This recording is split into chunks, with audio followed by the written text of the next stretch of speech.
Alrighty, folks. All right. Let me get the book.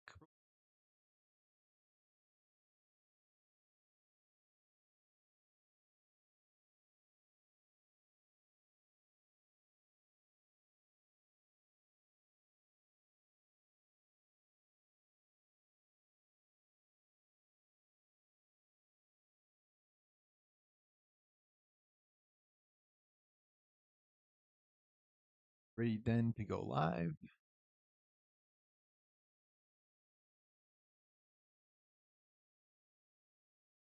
Camera is not working for me. Oh,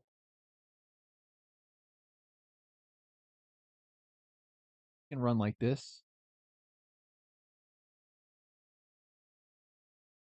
Let me go ahead and shift the microphone to the top position. And then I will also, of course, go live on TikTok. Going back to the gym today, and it's a bit of a mixed bag. I feel like problem with gym, spend way too much time in them.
Okay, I'm also going live on TikTok. You can actually see me there. I think I might be overdue haircut. I think I'll go in for one tomorrow.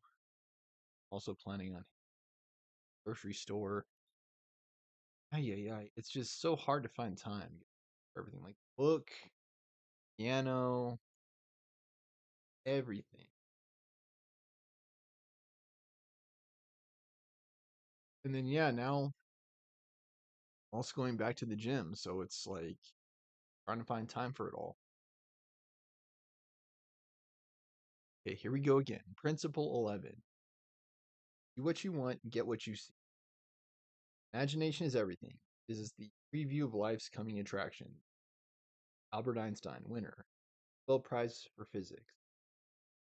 Visualization, the act of creating compelling and vivid pictures in your mind, may be the most underutilized success tool you possess because it greatly accelerates the achievement of any success in three powerful ways. 1. Visualization activates the creative powers of your subconscious mind. 2. Visualization focuses your brain by programming its reticular activating system, RAS, to notice available resources that were always there but were previously unnoticed. 3. Visualization. The law of attraction magnetizes and attracts to you the people, resources, and opportunities you need to achieve your goal. Perform any task in real life. Researchers have found your brain uses the same identical processes it would use if you were only vividly visualizing that activity. In other words, your brain sees no difference whatsoever between visualizing something and actually doing it.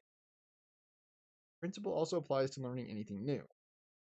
Research at Harvard University found that students who visualized in advance performed tasks with nearly 100% accuracy, whereas students who didn't visualize achieved only 55% accuracy. Visualization simply makes the brain achieve more. So none of us were ever taught this in school.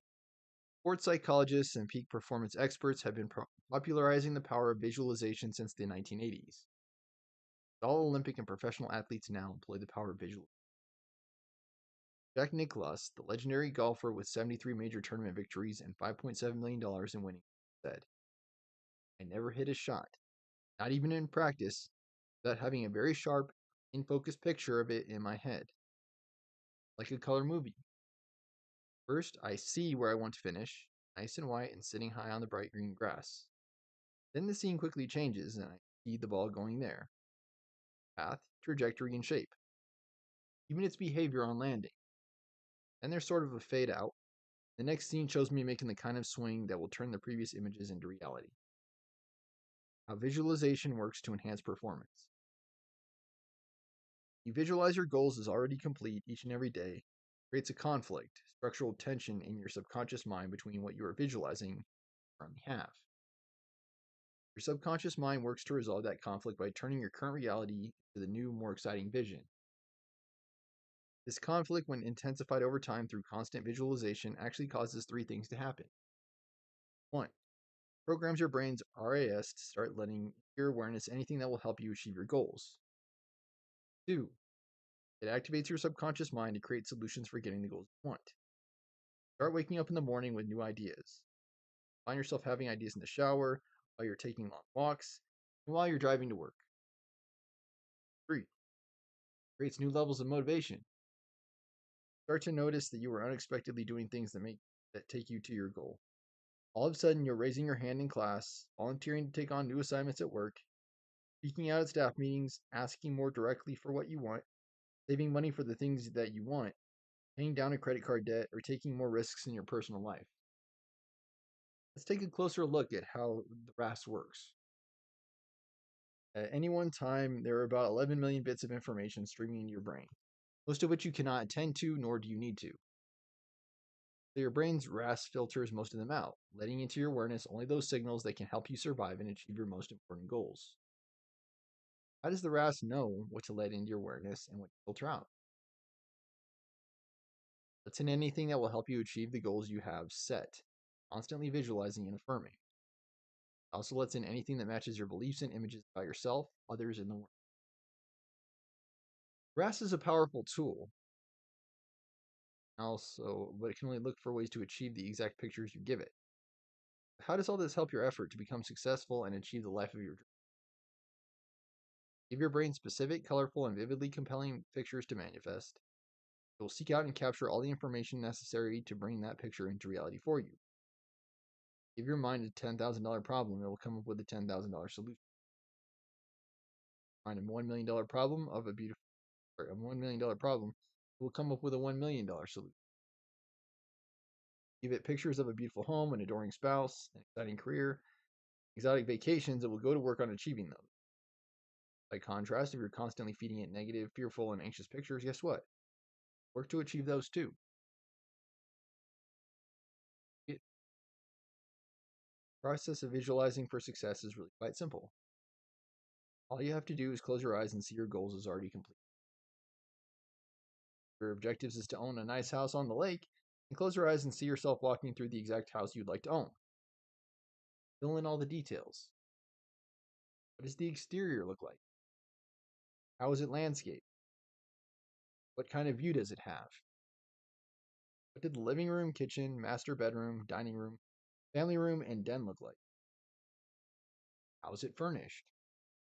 Go from room to room and all the details. Make the images as clear and bright as possible. It goes for any goal you make, whether it's an area of work, play, family, personal finances, relationships, or philanthropy. Write down each of your goals and objectives, then review them, affirm them, and visualize them every day. Then each morning when you wake and each night before you go to bed, read through the list of goals out loud, pausing after each one to close your eyes and recreate the visual image of that completed goal in your mind. Continue through the list until you visualized each goal is complete and fulfilled. The whole process will take between 10 and 15 minutes, depending on how many goals you have. Meditate. Do your visualization right after you finish meditating.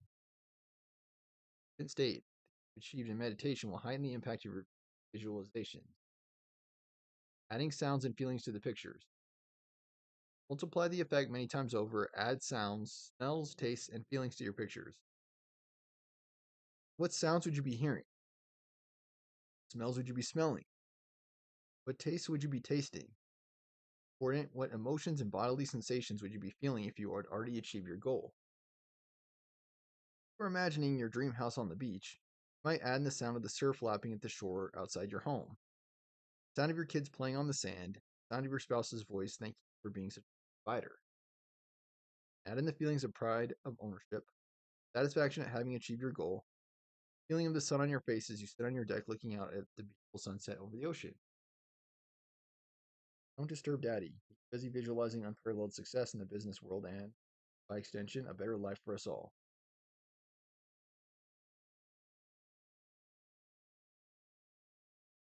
Which I'll only show you because the camera for my computer hasn't for some time now. Sometimes it works, sometimes it doesn't. Today's one of the days it doesn't work. Feel your images with emotion. By far, these emotions are what propel your vision forward.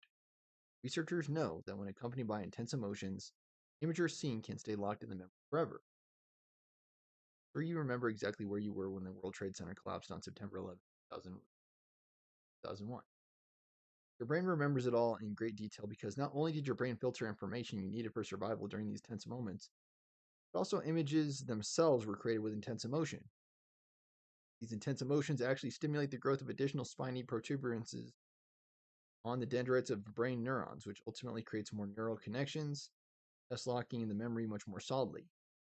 Bring the same emotional intensity to your own visualizations by adding inspiring music, your life smell, deeply felt passion, even loudly shouting your affirmations with exaggerated enthusiasm. The more passion, excitement, and energy you muster, the more powerful be the ultimate result. Visualization works. Olympic gold medalist Peter Vidmar describes his use of visualization in his successful pursuit of the gold. Just focus on our Olympic goal. In ending our workouts by visualizing our dream. Visualized ourselves actually competing in the Olympics and achieving our dream by practicing what we thought would be the ultimate gymnastics scenario. Say, okay, Tim, let's imagine it's the men's gymnastics team finals of the Olympic Games. The United States team is on its latest event of the night. It just happens to be the high bar. Last two guys up for the United States are Tim Daggett and Pete. The team is neck and neck with the People's Republic of China, reigning world champions, have to perform our routines perfectly to win the Olympic team gold medal. At that point, we'd be thinking, yeah, right.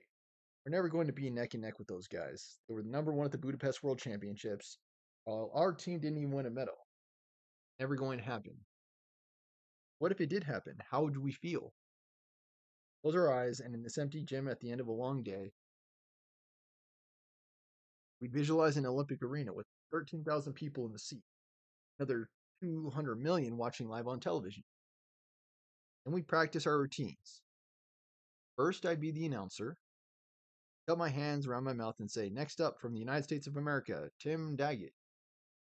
Then Tim would go through his routine as if it were the real thing.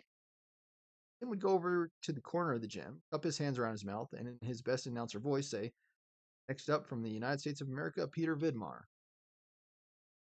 And it was my turn. In my mind, I had one chance to perfectly perform my routine in order for our team to win the gold medal. I didn't lose. Tim would shout out, green light, look at the superior judge, who is usually our coach Mako. I raise my hand, raise his right back. Then I turn, face the bar, grab hold, and begin the routine. Funny thing happened on July 31st, 1994. Olympic Games, men's gymnastics team finals in Poly Pavilion on the UCLA campus. 13,000 seats were all filled, and a television audience in excess of 200 million around the world tuned in. The United States team was on its last event of the night, the high bar. The last two guys up for the United States just happened to be Tim Daggett and Pete Vidmar. Just as we visualized, our team was neck and neck with the People's Republic of China. We had to perform our high bar routines perfectly to win the gold medal. Like to Coach Mako, my coach for the past 12 years. Focused as ever, he simply said, okay, Peter, let's go. What to do? Done it 1,000 times just like every day back in the gym. Let's just do it one more time and let's go home. You're prepared. Right. Planned for this moment and visualized it hundreds of times. Prepared to perform my routine. Rather than see myself actually standing in the Olympic arena with 13,000 people in stands and 200 television, In my mind, I pictured myself back in the UCLA gym at the end of the day with 2 people left in the gym. The announcer said, "From the United States of America, Peter Vidmar." Imagine it was my buddy Tim Daggett saying. Green light came on, indicating it was time for the routine. I imagined that wasn't really a green light, but it was Tim shouting, "Green light." I raised my hand toward the superior judge from Germany. East Germany, in my mind, I was signaling my coach, just like I had signaled him every day at the hundreds of workouts. My gym, I always visualized I was at the Olympic finals. Olympic finals, I visualized I was back in the gym. I turned, faced the bar, jumped, and grabbed on. And the same routine I had visualized and practiced day after day in the gym. I was in memory mode, going yet again where I'd already gone hundreds of times. Quickly made it past the risky double release move, harpooned my chances. Moved smoothly through the rest of my routine and landed a solid dismount. I anxiously waited for my score from the judges. Deep voice, the announcement came through the speaker. Score for Peter Vidmar is 9.95. Yes, I shouted. I did it. The crowd cheered loudly as my teammates and I celebrated our victory. 30 minutes later, we were standing on the Olympic medal platform in the Olympic arena with 13,000 people in the stands and over 200 million watching on television, while the gold medals were officially draped around our neck. Timmy and our teammates stood proudly wearing our gold medals as the national anthem played and the American flag was raised to the top of the arena. The moment we visualized and practiced hundreds of times in the gym. This time, it was for real. Visualization helped her walk again. First time Heather O'Brien heard about the positive self-talk and visualization was when she saw me in the film The Secret. I was glued to the screen, she told me. I told the story of how visualization had brought you so much success. Heather was hooked. How could she create images that were just as powerful? She chose to combine the principle of visualization with her experience in Hollywood. Worked many of Hollywood's greatest stars, including Elizabeth Taylor, Tom Cruise, Drew Barrymore, Bruce Willis, Patrick Swayze, and Demi Moore. He knew that people in the film industry are masters at creating compelling images that pull you into another world. In fact, Heather had already seen stunning visual images flicker across the screen, take moviegoers on emotional journeys that literally changed the way they looked at life. She decided to create her own moving images, mind movies, called them, with positive self-talk in place of the music score. Over the years, these movies have been very effective in helping Heather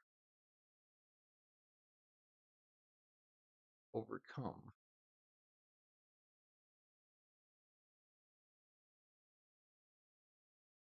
obstacles.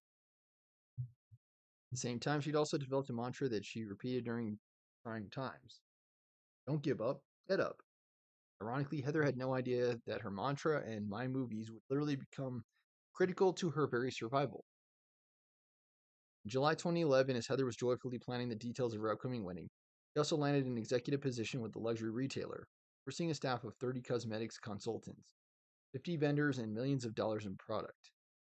Barely a month into her new job, Heather tripped over a cardboard box filled with trash that someone had carelessly left in the stockroom walkway. Fell violently forward, Heather struck the front of her head. First on the heavy metal shelf, knocking her unconscious, and then again as she fell face first on the floor. Fiancé TW frantically rushed to the hospital upon being notified. Heather awakened in the hospital ICU. She knew something serious had happened to her. The entire room was spinning and lurching like a carnival ride. It felt like it was being crushed into ice. There was an ear-piercing ringing in her head. I rarely see shapes and objects, yet the light in the room was blinding. Thunderous sounds surrounded her too. Someone had turned up the volume full blast in her ear. As she struggled to sit up and make sense of it all, she made a terrifying discovery. She couldn't move her legs. Heather later learned that she had suffered a traumatic brain injury. Blows to the head would affect the functioning of her entire body from that day forward. She couldn't feel her legs or even move them without physically picking them up and putting up using special straps that felt like lead weights. She couldn't even sit up because the dizziness and disorientation made her feel ill. She tried to speak, her words came out garbled and slurred. She couldn't recall details or follow a conversation. To make matters worse, her doctors were not encouraging about her recovery. People who had sustained similar trauma, they said, were living out their lives in nursing homes, unable to function outside of bed. Some would just slip into a coma and pass away. Then that Heather knew the only person responsible for bringing about her recovery be herself. Immediately, she began building a new mind movie. I'm focused on her recovery. The problem was that she was attempting to use her brain to heal herself. Her brain was the very thing that had been so deeply injured. Much of a challenge as it was, however, she knew that visualization would be an essential asset to her recovery. Next month, Heather worked hard on her therapy, replayed her mind movie. Desperately wanted to go home, but was warned that most likely she'd never be completely free of the vast array of symptoms she suffered. Still unable to walk, care for herself, or do anything on her own, Heather was released to a full-time care of her fiance. TW had to bathe her, dress her, feed her, take her to the bathroom, manage all her medications and therapy, all while trying to run this business. Heather was dealt another devastating blow. A week after being released from the hospital on the way home, doctor's appointment, she and TW were hit by a reckless and impaired driver, causing a second traumatic brain injury. Heather's airbag deployed and sent her head crashing into the passenger window. During her existing injuries, Heather was lucky to be alive. That weren't enough to adversity to handle. TW was also seriously injured, sustaining a broken foot and severe back injury that would later require several surgeries.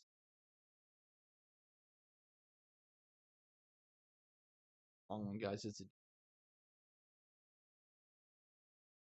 Next several weeks were some of the darkest days they'd ever faced. And Heather continually replayed her mind movie and her "Don't give up, get up" mantra. One day shortly after the car accident, TW approached Heather with an idea. An inspiration for a new mind movie, he told her, planning their wedding and officially setting the date. First, Heather was aghast. In fact, she was angry that TW would even suggest such a thing. Leaning down the aisle in the wheelchair and trying to recite garbled words. Very great possibility that I will lose track of what I'm saying. No way. Making a complete fool of myself is not what I had in mind for a wedding. Heather recounted this story. Never forget TW gently taking hold of the armrest of my wheelchair, coming close to him and looking me directly in the eye, saying, in a joking manner, "You're going to be Mrs. Walker, so it's kind of important for you to get up and get yourself walking quickly. You walk down the aisle by yourself." Always great at making me laugh, but understanding the seriousness behind the joke, right back into his eyes, and if my heart was the one who responded, I said, "I believe it." Concentrated many times a day on replaying a new mind movie. At my barefoot beach wedding, where I saw myself walking down aisle toward the gently lashing waves, feeling the sand between my toes and the breeze on my face, all as my mantra played in the background: "Don't give up, get up." I try to say that on April 14th, 2012, 7 months after sustaining my second brain injury, TW and I were married in a beautiful beach ceremony where I did indeed walk down the aisle by myself, just as I had heard and seen in my mind movie thousands of times before. Today, Heather shares her story through keynote speeches, workshops, and coaching sessions with clients from around the world. She also published her story in a new book called "Don't Give Up, Get Up." At the limit of her perseverance, Heather recovered through the power of visualization. What if I don't see anything when I visualize? The people are what psychologists refer to as eidetic visualizers. Close their eyes, they see everything in bright, clear, three-dimensional Technicolor images. Most of us, however, are non-dietic. It means you don't really see an image as much as you think it. Perfectly okay. It still works well. Visualization exercise of goals is already twice a day, every day, and you still get the same benefit as those actually.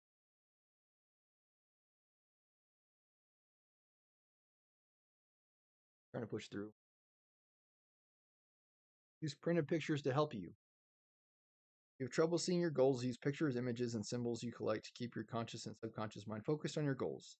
For example, if one of your goals is to own a new Lexus LS 100, you take your camera down to your local Lexus dealer and ask the salesperson to take a picture of you sitting behind them. Your goal is to visit Paris, find a poster of the Eiffel Tower, then cut out a picture of yourself and place it in the base of the Eiffel Tower. If were a photograph taken of you in Paris, it was a photograph of you. Several years ago, I did this with a picture of the Sydney Opera House. In a year, I was within the Sydney Opera House, standing in front of it. Goals to be a millionaire, you might want to write yourself a check for $1 million or create a bank statement that shows your bank account or your stock portfolio with a $1 million balance. Or Victor Hansen and I created a mock-up of the New York Times bestsellers list with the original Chicken Soup for the Soul. #1 spot. 15 months, that dream became a reality. 4 years later, we made a Guinness World Record for having 7 books on the New York Times bestsellers list at the time. Use vision boards. If you've created these images, you can place them one to a page in a 3-ring binder that you review every day. You could make a dream board and treasure map. Collage of all these images on a bulletin board wall or refrigerator door, or where you will see them every day. NASA was working on putting a man on the moon. They had a huge picture of the moon covering the entire wall, floor to ceiling of their main construction area. Everyone was clearly visualizing the goal to reach that goal 2 years ahead of schedule. Vision boards and goal books made their dreams come true.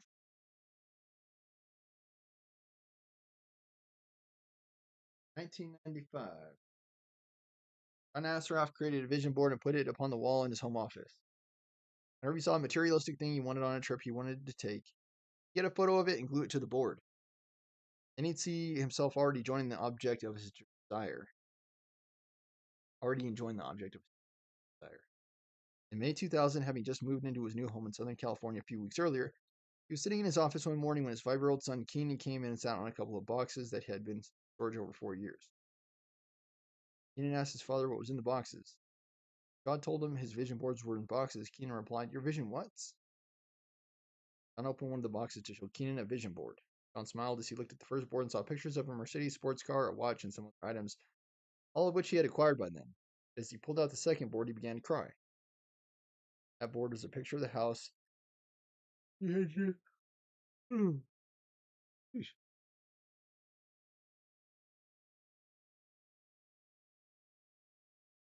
That board was a picture of the house he had just bought and was living in. Not a house like it, but the house.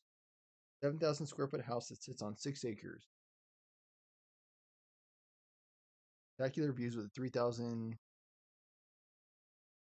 square foot guest house and office complex. Tennis court and 320 orange trees. That every home was a home had been in a picture that had been cut out of Dream magazine 4 years earlier. Magic of visualizing. Create a vision of who you want to be. Live into that picture as if it were already true. Arnold Schwarzenegger, actor, bodybuilder, film producer, and former governor of California.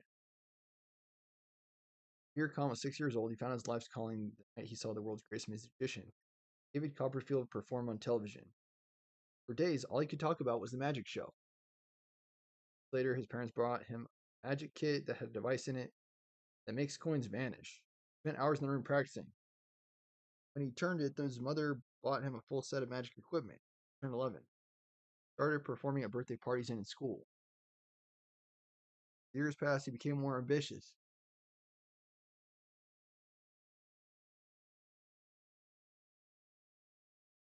Wanted to train with the best magicians in the world, all of whom are in America. How could he get there? His family didn't have a lot of money and they expected him to pursue a normal career. After high school, he attended college and studied marketing. He also kept his dream alive by performing regularly at the large hotels in Kuala Lumpur. Then for his 20th birthday, he received a copy of The Success Principles. The very first page, he was hooked. He learned that I was coming to speak in Kuala Lumpur. He knew he had to come to see me. Training, he had heard me talk about writing down goals, creating a vision board, using affirmations, and taking 100% responsibility for your life. These were all things he read about in The Success Principles. For some reason, he'd been holding back from putting them in action. Now he dove in. The principles I teach is act as if. Act as if you're already where you want to. Thinking like, dressing like, acting like, feeling like a person who has already achieved your goal. He asked himself, if I were already a world famous magician, how would I act? What would I wear? Where would I shop? David Copperfield, best stores. Trained the saw a shop display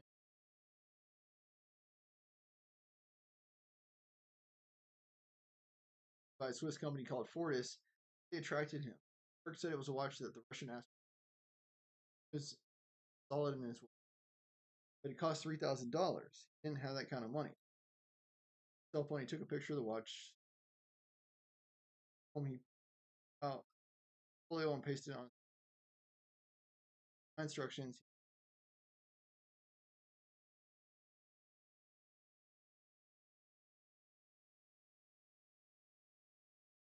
About computer phone.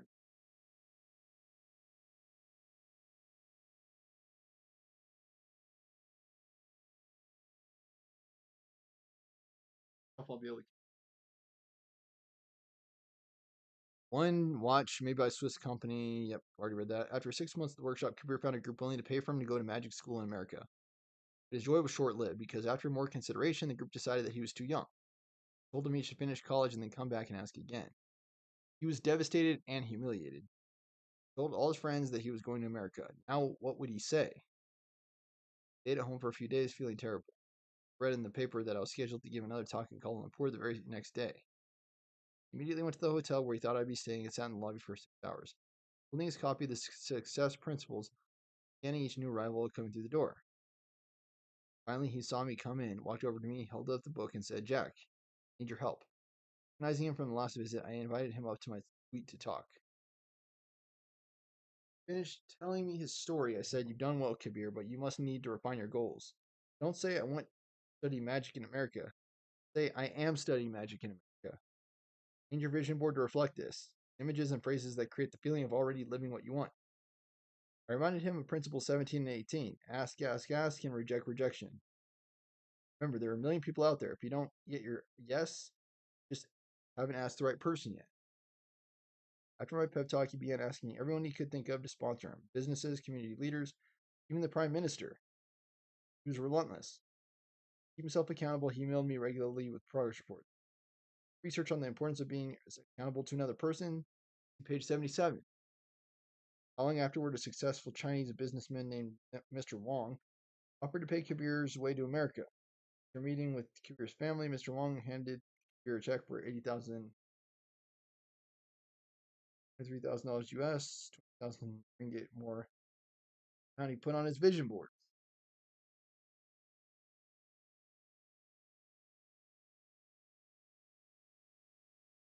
That money, he was able to go to the United States and attend magic school for a year, graduating with a certificate and even a fiercer desire to become a world famous magician, Malaysian David Copperfield. Back in Kuala Lumpur, he began performing regularly throughout Malaysia and eventually all over the Middle East, steadily gaining momentum toward his goal. But to really hit the big time, he knew he'd have to perform in the United States, the Magic Castle in Hollywood, and at a club or hotel in Las Vegas. Now, the Magic Castle is a very prestigious venue for a magician. Only handpicked magicians are allowed to perform there before its elite audience. Experience with Mr. Wong's check had convinced him of the power of visualizing, so he had a friend make a mock-up of the newspaper with the headline, "Malaysian Magician to Perform in Hollywood." In the article, he included a photo of himself and the news that he'd been invited to perform at the Magic Castle in Hollywood and also in Las Vegas. But this article on the vision board and read it every day, making it a point to experience the same feelings of gratitude and exhilaration he did if it were real. It got so that walking by his vision board would fill his heart with joy. The picture of the fortress on his wrist was still pinned to his vision board. Fear included it in his daily visualization too. He seemed to save money toward purchasing it, and when he finally had the amount that he needed, he set out to buy the watch. Walked into the shop, his heart stopped. The whole fortress display was gone. The salesman told him that the watches weren't well in Malaysia. They stopped stocking them. Seeing his disappointment, the man said, "Hold on a sec. I'm just looking back." Returned with a pile of watches he said they offered in its private shows. Dumped them on the counter. There it was, his watch. He picked it up and put it on. Clerk told him that because it was discontinued, he would give him a big discount. He paid $1,000 for his dream watch. After a year of visualizing and doing other practices from 70 Success Principles, he received an invitation to perform at the Magic Castle. He also booked a few engagements in some Las Vegas nightclubs. All that was missing now were enough funds to travel to the United States. He wouldn't cover all his expenses, even using the money he'd saved on the watch. Determined then, let his opportunity slip away, he racked his brain for ways to raise money. That's when he had a brilliant idea. He picked up the phone and called the Fortis sales representative for Singapore, but heard about Kabir's enthusiasm for his Fortis and his persistence in getting it. He had long considered Kabir an unofficial Fortis ambassador, having aspired to name a number of people to purchase one. I'd like to sponsor my U.S. tour. Michael contacted the Fortis executives in Switzerland and called them back the next day. Tell him what they had agreed to sponsor him. He's going to qualify.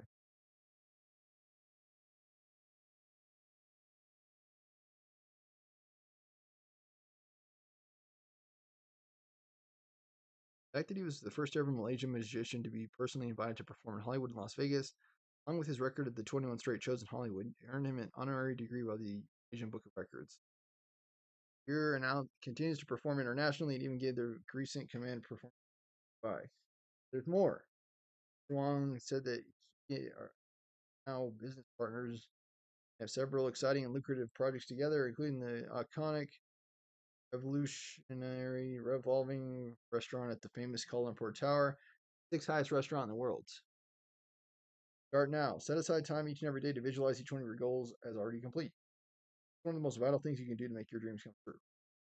Psychologists are now claiming that 1 hour visualization is worth 7 hours of physical effort. That's a tall claim, but it makes an important point. Visualization is one of the strongest tools in your success toolbox. Make sure you use it. You don't need to visualize your future achievements for a whole hour. 10 or 15 minutes is plenty. Jamal, a prominent speaker in Canada, recommends what he calls the hour of power. 20 minutes of visualization and meditation, 20 minutes of exercise, and 20 minutes of reading inspirational information. Imagine what would happen to your life every day. So tired. Sorry, my commentary is just not there. I just need to ask myself once, twice, 3 times. I really want to stream on days like today, like a weekday. I can't sleep, and then please remember to support the show. Like, comment, share, subscribe. Donations to the Stormer Show. Then with Stormer Show, I'm signing.